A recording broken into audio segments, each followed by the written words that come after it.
Good morning, everyone. Good morning, everyone. I know. Don't tell me I'm 3 minutes late. You wouldn't believe all I had to get through in my own home and here. Good morning. You're listening to Morning Pour with Apostle Genie and Jazzy, where we sip coffee and we spill a little tea. No script, just us. Okay, wait. Before we even get started, I gotta confess. I forgot to get creamer. I forgot to get milk. So listen, I got coffee, but I'm not drinking it black. I don't drink black coffee. I do not drink black coffee, people. So today I'm not sipping coffee. I'm sipping tea. Still spilling tea, but sipping tea today. So. Yeah, that's the truth. So, Jazzy, tell me I'm not the only one that cannot do black coffee. Good morning. Good morning. What's today? Monday, right? Okay. Happy Monday. As far as coffee goes, yes, I do need creamer in my coffee, but there have been emergencies where black will suffice because, like my children tell me that I'm a coffee addict, so yeah. I have to have coffee in the morning, whether it got creamer or not. I need it because if not, I wind up getting like the most monstrous migraine. It's unbelievable how horrible those headaches can be if I do not have caffeine in my system. So. Oh my goodness. No, I can't. Yeah, it's bad. It's bad. It's bad. It's real bad. So.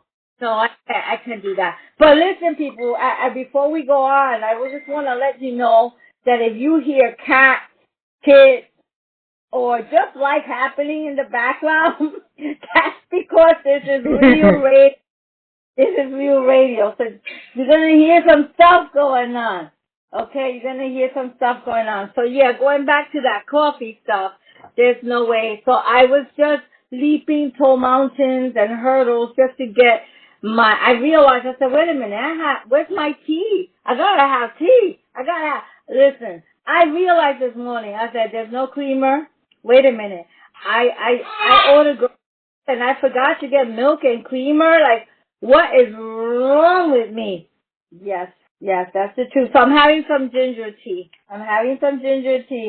Okay, hopefully that's good enough right now. So yeah, I can't handle that stuff. Well, I had my coffee earlier today because I couldn't. I just as soon as I wake up, my eyes open. It's like, good morning, Jesus. Okay, time for coffee. So yeah. She's like, good morning, Jesus, and good morning, café. Yeah, like, where's the bustelo? Oh, goodness. Well, I don't bustelo. I just embustero. Embustero because it doesn't have the potency as bustelo does. I enjoy my Maxwell House breakfast blend. Or I have some Juan Valdez Colombian instant coffee, which is pretty cool. Or my Folgers decaf. Don't judge me, people. But I don't have Bustelo, so I have Embustero. Listen, the coffee that you drink is regular coffee, though, right? It's not espresso. No, mija. If I drank espresso, I'd be...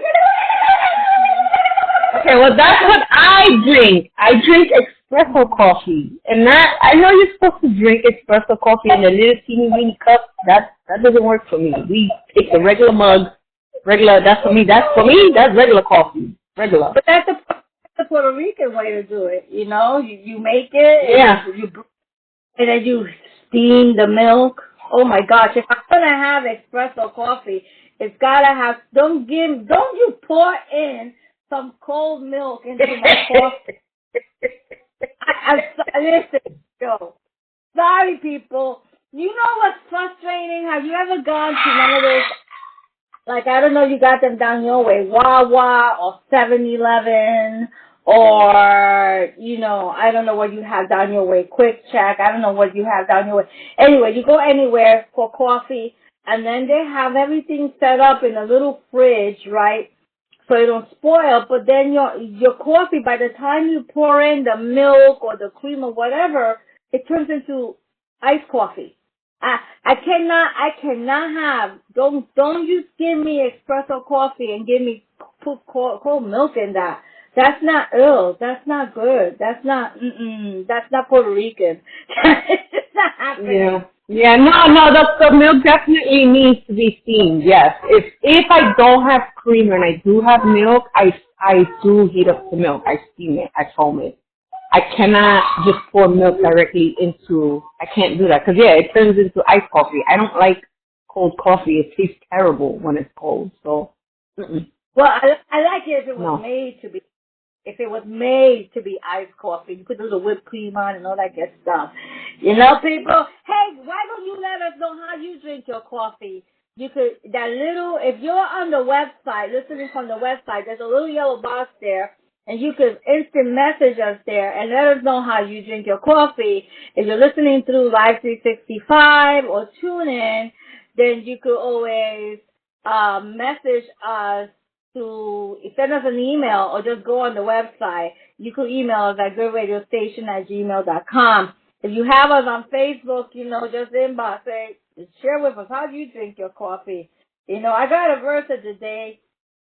The verse of the day today is, Daddy, you should do a drum roll for me. You know how to do a drum roll? Do a drum roll.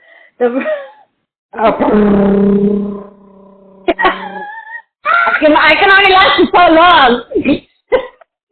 I got baby problems. That was supposed to be a drum roll? Oh my goodness. A drum! I don't know, a machine gun, I don't know, whatever makes the job get done, you know? So. Machine guns here. This is good radio where everything is good. Okay. If I can get through, the verse of the day is Psalm 118, verse 24. Psalm 118, verse 24. This is the day which the Lord hath made. We will rejoice and be glad in it. And rejoicing is not based on how we feel. It's a decision. So, yes, we're getting serious right now. So today we choose to do, you know, we need to choose to rejoice. We need to choose to rejoice. Okay, so it's not about how we feel. We have to get out of our feelings and just, you know, be able to say, you know what, Lord, this is the day you have made, and I will rejoice, even if I don't feel good, even if things don't look good, I will rejoice and be glad in it. Right, Davi? Yep, there's definitely a choice. Oh my goodness, yes it is. Mm-hmm. Yes. You know more than all people that, you know, it's like, Lord, okay, you know what, I'm going to look at the brighter side of things, you know, because if I look at it the other way, yeah, we're going to be all day here repenting because, yeah. Don't look at the cup half empty. And don't even look at it as half full. The Bible says that your cup will overflow. Look at it as overflowing, no matter what you are feeling. No matter what you are feeling, man. I'm telling you, God is good. Mm-hmm. Hey, Daffy, now going to the weather. What's the weather like up in Scranton, PA? Well, today is a lovely, partly sunny day. They said 70 degrees, but, you know, from the AccuWeatherman's mouth to the Lord's ears, let's hope that is just 70 degrees. That's Yeah, because nice. I'm just so tired of the cold. Yeah, 70. That's what the weather they're calling for today. But it really all depends if the clouds want to move out the way and let the sun do its thing. So I could reach that. But let's see what happens. We'll play by ear today. Let's see. Oh my goodness. Well, right now it's around the mid 40s. I believe in Newark, mostly cloudy, but it's supposed to be actually warming up today. Supposed to be going near up to the upper 60s, which it is nice. So it may start a little chilly, but it's going to feel real nice later on. And I believe that practically any weather going on in Jersey and PA is the same for probably New York and Connecticut and stuff. Yeah. So you still might need a jacket, girl. If you step out, you still might need a jacket. Oh, no, I always need a jacket, no matter what. I'm always freezing. I'm like a chihuahua. I'm always shaking. I'm always, all the time. So a sweater, a jacket, a scarf, anything, yeah. I'm always cold. I do chihuahua shake. You know what? I think we should talk about that on Friday. I'm going to look it up and find out what's the deal with these little things. Why do they shake? I'm telling you. Wow. So listen, I wanna, I know that you got Joey at home today. Joey is her youngest kid, and I want to talk about kids for a second. Okay, there's some moms out there. I mean, my kids are grown adults. They're all in their 30s. But let's talk about kids for a second, because kids have a way of humbling you real quick. They will humble you. They don't play that. And what's the funniest or most embarrassing thing that one of your kids have ever said in public to you? Well, I can't think of anything about one of my kids. Oh, no, yeah. Okay, hold on. My second oldest, who's in his 20s now, I remember we were going somewhere. This is when I was living in New York, and we were taking the train. And the train was pre-packed. Rush hour gets crazy, so you know how the trains get in New York, especially during rush hour. And my son, at the time, he must have been like 6 years old. And we got on the train, and there was this lady sitting in the two-seater, and it was an older lady, and he wanted to sit where she was sitting. And I'm telling him, no, we have to stand. We're almost home. We cannot, So he goes and takes it upon himself, and he taps on her knee, and he tells her, can you get up? I have to sit there. This lady looked at me like, excuse me, are you not going to cry? I was so embarrassed. And I'm telling him, we don't talk to people that way. I already told you, you cannot sit there. What are you doing? Why are you embarrassing me in front of all these people? Oh, my goodness. I had to apologize like a million times to the lady, because she just gave me that look like, excuse me, are you not, I'm not getting up for your son.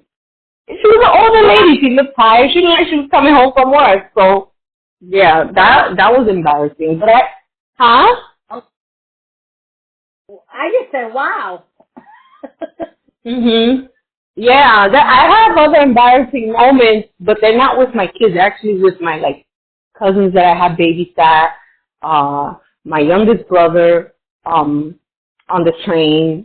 So yeah, I was pretty much a mommy before I became a mommy, So I experienced the mommy embarrassment before I became a mommy, So have you? Yeah, I have plenty of those. Have you ever been exposed by a kid? Like you told them don't say nothing, or don't answer the door, or don't, like you giving them an instruction about something, but they told your business out loud? Not really.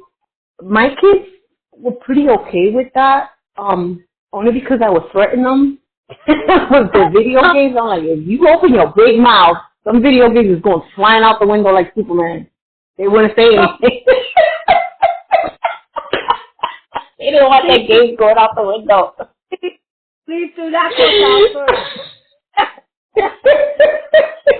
I mean, it wasn't like big secret stuff. Just don't, like, mommy, what else? Because, sometimes kids say things that they shouldn't, that it's really none of their business to be saying, it could be like real personal stuff, like, mommy burped in this place or whatever, silly things like that. But it's just, yeah, like they don't need to be telling people my embarrassing moments, oh, mommy fell on the floor the other day and she, you know what I mean? So it's just stuff like that. They were pretty good with not saying anything, only because they didn't want, their toys and video games being sacrificed. So, yeah. Oh my goodness. That seems to work. That video flying out that window. She needs counseling, people. Oh yeah, I've done it. I have thrown the video games out the window because I had to find a form of discipline. I wasn't gonna, that whole kidding thing. I'm totally against spanking your kids. You know what I mean? But I always found a way. Yes, it worked. It worked for me. It worked. Yeah, it worked for me, but there's good news. Even though, because there was one time they were not listening to me, and they were just out of hand. They didn't want to clean their room. They didn't want to pick up after themselves. So I took the video games and I threw them out the window. They screamed. My oldest told me, "You're crazy." And I told them, if you pick up your room, then this won't happen. There'll be this will be avoidable. Of course, I didn't live in a high-story building. I lived on the second floor. And on the window that I used to throw their games out, there was a bush there. So the super of that building, he knew everybody pretty well in the building. And he would come knocking on my door, and he would be like, does this belong to you? I'm like, oh, yeah, thank you. And I would get the games back. I already knew that they were fine. The games were safe. I was always able to retrieve them. But I needed my kids to understand that there are consequences to doing this stuff. Yeah. Maybe it wasn't the best choice, but it was the only thing I could think of at that time. I'm traumatized. I want the games back. Oh, my goodness. What on a real... It worked for me, so yeah. On a real note, people, you can't hear that here on the radio. On a real note, being a mom, being a mom, especially doing it alone at times, is no joke. Okay? Make it look easy, but it's not easy. Okay? You're tired, but you still show up. You become everything. Mom, dad, provider, therapist, psychiatrist, professor, lawyer, everything. But somehow, we still find time to laugh or hide in the bathroom. I remember I had to take, when my kids were little, I remember I had to go into that bathroom for the 5 minutes of peace. And there was like, Lord Jesus, please intervene in the name of Jesus. I was always rebuking something. I was going nuts. I felt unsupported. I felt alone many times. And many times I was just trying to figure it out because, every kid is different. Every kid's personality is different. Every situation is different. And not everybody seems to understand that, parents, they're human and they need help and they need support too. And I know you know that's real, right? I know you fight for that bathroom moment. Right, Jazzy? Yeah. I mean, given what I know now, raising kids, because I have all age groups. I have adults, I have teenagers, and I have a toddler. So, I learned a lot being a first-time parent with my older boys, and doing it alone because I was a single parent. I was very young. I was learning to really be a mom. And now even my older kids, they tell me, Mom, you're so different with our sister and our brother compared to how you were with us. And, they don't see it as a bad thing, but it's like, I do apologize. I say, listen, I'm sorry. You were the guinea pigs. I was learning, Right. And they're grateful for for my parenting style because they do tell me, no, you wouldn't hit us, but they didn't like the fact that I would just throw the video games out the window. So, but they do see that there are other kids that were raised very different compared to how they were. And they're grateful for it. They're grateful for the fact it's like, you know what, Mom, you did what you knew at that time. Exactly. And they do see that. I've grown. I'm very different with their younger siblings. I try to take different approaches on different, especially that now that I have a daughter. She's my only daughter. So raising a girl is so different from having a son. Oh my goodness, very different. Because she's like literally like my mini me. And it's like, oh my goodness, I don't like this personality. Why am I like this? She has a lot of my sass and my sense of humor and sometimes the sarcasm, so yeah. Raising a girl with challenges. I know what you're doing. You're challenging me. Why did you have to have her have my personality? Why? One is enough. I'm enough. But you have to pick what everybody else does. That's why.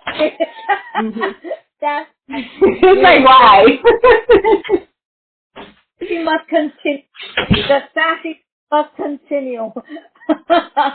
Oh my God. Yeah, I guess the legacy has to, keep going, so. Somebody gotta have the sense of humor, even though I believe when you're 100 years old, you'll still be having that sense of humor. And tell us about Joey. Joey is your toddler. He's home with you right now, right? We heard him in the back a little while ago. Yes, he's home. He's on spring break, so he's on break right now from school. He's my youngest. He's 4. He'll be 5 now in May. He is autistic. Wow. He doesn't talk. But he has a lot of personality. Wow. And like I've told you many times, I always say because he has a lot of behaviors and attributes of a cat. He just does. And I told you, like, he does a lot of cat things, and I'm like, wow, I don't know what happened during his creation in heaven when they did the blueprint, or somebody switched souls. There's a cat somewhere freaking somebody out talking like a Garfield. Oh my son is here doing the cat stuff. So yeah, but he's super energetic. There's never a boring or dull moment with him.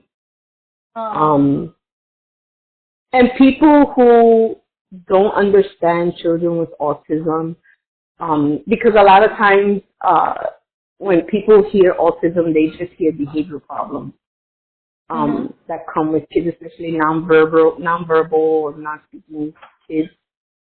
And it's not about that they're just misbehaving or they're bad children or they don't know how to act. It's all about understanding your kid, understanding how they communicate, taking the time to learn your kid, I think is important. Because even though Joey does not talk, he doesn't verbally say things to me, but I understand when he needs something or when he's not feeling his normal self.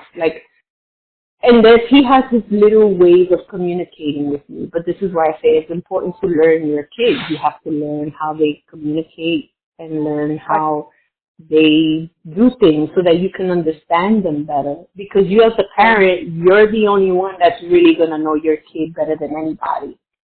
So, but Joey's very fun. Very rare he misbehaves. He does get excited a lot, like he likes to jump, and he does his spins, and he because kids with autism do have a thing called stimming where they repeatedly do something, but that's a form of regulating what they're sensing. It's a sensory function. That's how they de-stress and find it weird. I didn't know. Right, it's like, you know, like regular neurological kids may just go color somewhere, right? Because that's their way of relaxing. But my son, what he likes to do is what you just heard. He'll scream. He likes to do a lot of the Mariah Carey whistle notes. He likes mother like. So. I guess because I'm a big Mariah, like I was a big Mariah fan. I love her, you know, her register and the way she sings and her style of singing. So I used to play that, you know, when I was pregnant with him, and I was like, well, maybe he heard the sound, and while he was in there, he's like, ooh, I like that sound. I'm gonna do that when I get out of here, you know. So he's just doing that ever since. Can it be a little annoying? Yeah, but you know, that's his way of releasing his energy. That's his way of, and there's ways around that. You could be like, oh, okay, you know, there's times that I'll join him so that he can see, oh, okay, it's okay that I'm this way. And then I'll let him know, okay, now it's time to stop. We're going to have to be quiet for a little bit, okay, because mommy's getting a headache. And I don't got no more Tylenol until tomorrow, so, you know, let's do something else. I hate to cut off. We're going to have to continue on Friday because it's almost time to go. It's 9:59, and I got to be at work at 10 a.m. Don't worry, people. I work remotely. But yes. For those in Jersey, if you have loved ones with special needs, like Joey, you know, you have children or 21 and over, there are services. There are services. At work is 10 o'clock. There are services, support, respite care, even programs where family can be involved. Just know that you are not alone, and we could talk about that another time.